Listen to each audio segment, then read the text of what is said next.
This is the NESMini SD Storage Expansion board revision 2. It is a board allowing you to expand the storage of the FTM-NES main board found mostly in Famicom Mini or early version NES Mini consoles.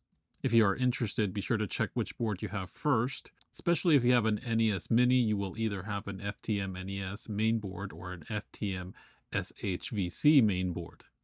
If you have an SNES Mini, you'll most likely have an FTM SHVC mainboard. Please see my other video on the SHVC board. Installation is very straightforward. If you don't have a lot of soldering experience, this is probably one of the easier boards to install.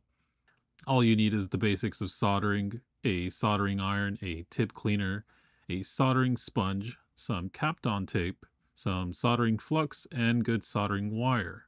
I highly recommend you have 6337 tin lead rosin core soldering wire. If you do not, you're gonna have a bad time, and I'll show an example in a bit. Step 1 is opening your mini shell and free the main board. Start by removing the rubber feet and removing the screws under each corner. Inside the shell, remove the screws holding the main board down, both controller connectors, and the ribbon cable by gently pulling it out. Lift the heat shield by applying some pressure upwards. Once you have the main board free, it is time to move on to step 2. Step 2 is to align and taping the board down.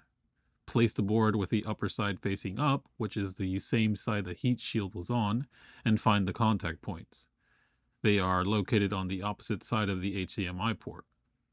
Align the contact points with the board's contact holes. When it is aligned, take some Kapton tape and tape it down. Step 3 is solder the board down. Apply some flux and some heat on each contact point with your iron. This is where good solder comes into play. As you can see, the first contact point with the bad solder does not melt the way it needs to. It's hard to remove and doesn't make proper contact. Please avoid this and get 6337 solder. Slowly feed the solder to fill in the hole. Do this for every contact point, and note that the upper left hole does not need filling. Once you've finished, at this point in time, I highly recommend you take your iron and let it sit in each contact hole to allow the solder to bond to the contact points on the board. If you have errors in Hacksheet later, this will be the reason why. Step 4. Once the board is installed, insert the micro SD card of your choice. Then, clip the 2 legs on the heat shield next to the newly installed board. You'll also need to either lift the long portion of the heat shield or cut it off entirely. This will let the heat shield sit normally. Connect the controller ports and the ribbon cable along with an HDMI cable to a display and a micro USB to your PC. Step 5.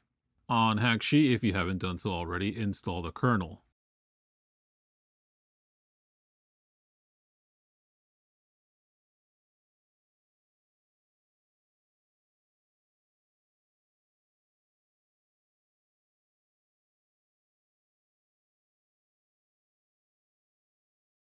Once done, go to the tools and then format SD card.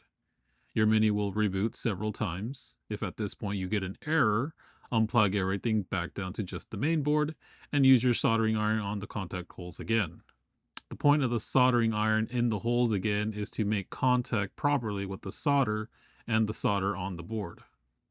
If you don't have any issues, you will see your card format.